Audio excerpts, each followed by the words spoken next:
En la segunda mitad de la década del 90, una sigla estaba apoderándose de la televisión e internet. The Y2K. Of Y2K. Y2K. Y2K. El problema del año 2000. Una falla en la fecha de las computadoras podría producir cortes eléctricos, caídas de bancos y desastres nucleares. Pero, ¿cuál fue el problema del año 2000? En la década de 1950 y 1960, las computadoras eran aparatos muy grandes con poca y costosa memoria. Un bit de información costaba $1. Las computadoras empleaban tarjetas perforadas que almacenaban información codificada. Cada tarjeta tenía una capacidad de 80 caracteres. La limitación de información almacenable hizo que los programadores buscaran soluciones para poder optimizar el espacio. Para ello, se decidió eliminar los primeros 2 dígitos del año en el calendario de la computadora. Como resultado, el año 1970, por ejemplo, pasó a 70. Con este leve cambio se ahorraban 2 columnas de la tarjeta, optimizando el almacenamiento.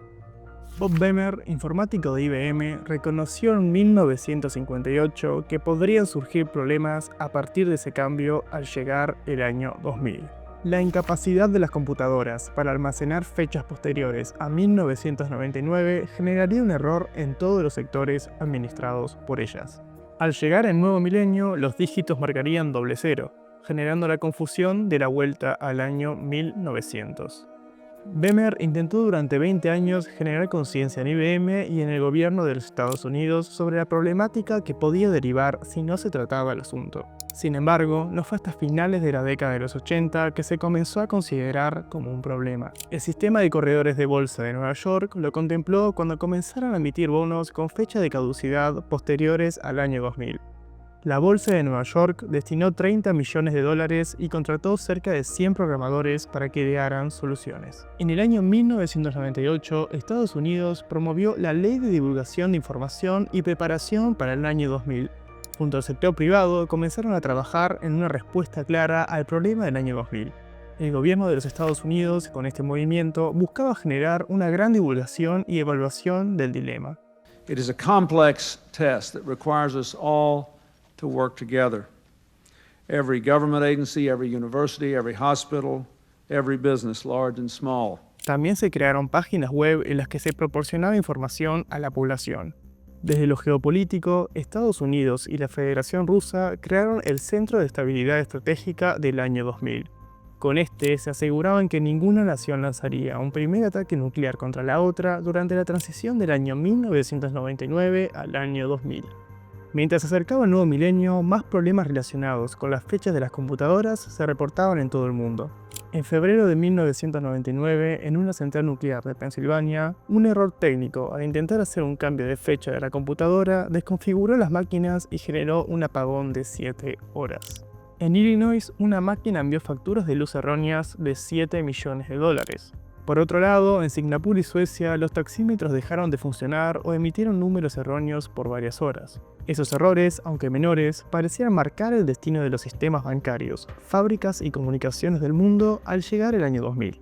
La fecha se acercaba y la incertidumbre dio paso a especulaciones. Con la mediatización, los medios de comunicación inflaban el problema con títulos sensacionalistas y destinos apocalípticos. Nobody knows exactly what will happen. Some say the computers will think it's 1900 and give us a century's worth of interest on our bank accounts and credit cards. Others say it could quite literally trigger the end of the world. El miedo de la caída de sistemas bancarios, suministros de energía o transporte hizo que muchas personas tomaran medidas drásticas.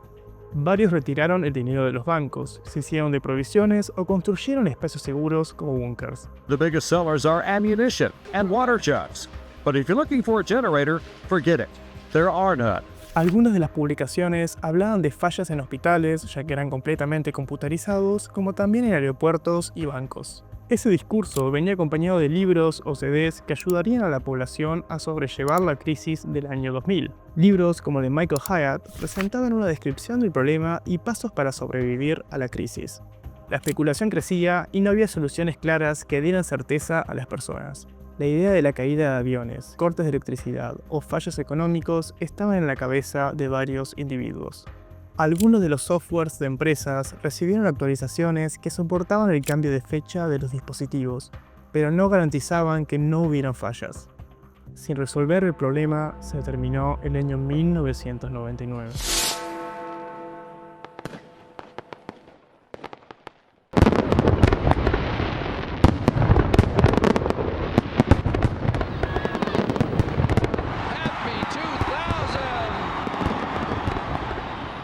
Con los primeros fuegos artificiales en Australia, el mundo recibió el nuevo milenio. La expectativa continuaba, pero la histeria parecía haber disminuido. Los aviones no cayeron ni la economía colapsó. Con el cese de los festejos del nuevo año, se comenzaron a reportar casos aislados de problemas relacionados con el cambio de fecha. En una planta nuclear de Japón, el equipo de control de radiación falló durante algunos segundos, pero no tuvo consecuencias.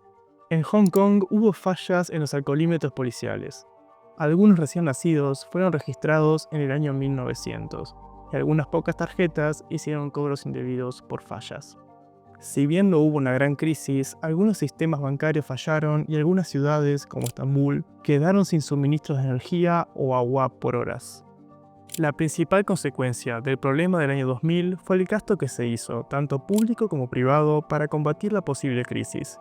Se estima que el gobierno de Estados Unidos invirtió $100.000 millones para solucionar el problema. El gasto mundial para resolver el Y2K, tanto del sector privado como público, fue de $500.000 millones. Con estas cifras hubo dos posturas. Personas que consideraron que el gasto hecho para combatir el problema dio resultado y por ello no hubo grandes desastres. Por otro lado, se cree que el Y2K nunca fue un problema serio y que el dinero fue invertido de forma incorrecta. La crisis del nuevo milenio tuvo un gran legado en la moda, música y cultura de principios de los 2000. El problema del año 2000 puede ser valorado como una de las primeras veces en la que la conexión con la comunicación mediática y global generó una psicosis e histeria mundial transmitida por Internet y la televisión. La primera vez en que los medios de comunicación masivos afectan a todo el mundo por igual, sin importar el país e idioma. Y sirvió para tomar en cuenta qué tanto poder tienen las máquinas en los sistemas humanos y qué tanto dependemos de ellas. God is still on the throne and he controls everything, including computers.